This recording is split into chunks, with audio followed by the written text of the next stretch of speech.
जनजाति गौरव दिवस की ढेर सारी शुभकामनाएं।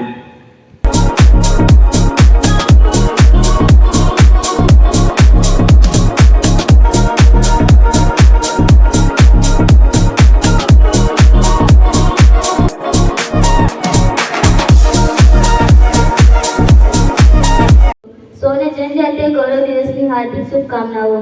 આજે આપણે જેમની યાદમાં આ દિવસની ઉજવણી કરી રહ્યા છીએ એવા બિરસા મુંડાને મારા કોટી કોટી વંદન। બિરસા મુંડાનો જન્મ 15 નવેમ્બર 1875ના દિને ઝારખંડ રાજ્યમાં આવેલા રાંચી શહેરના નજીક ઉલી હાથો ગામમાં સુગના મુંડા અને કર્મી હાથોને ત્યાં થયો હતો। સાલકા ગામમાં પ્રાથમિક શિક્ષણ પૂરું કર્યા બાદ તેઓ ચાઈબાસા ઇંગ્લિશ મિડલ સ્કૂલમાં અભ્યાસ માટે આવ્યા। એમનું મન હંમેશા પોતાના સમાજને બ્રિટિશ શાસકો દ્વારા કરવામાં આવેલી ખરાબ દશા માટે વિચારતું રહેતું હતું।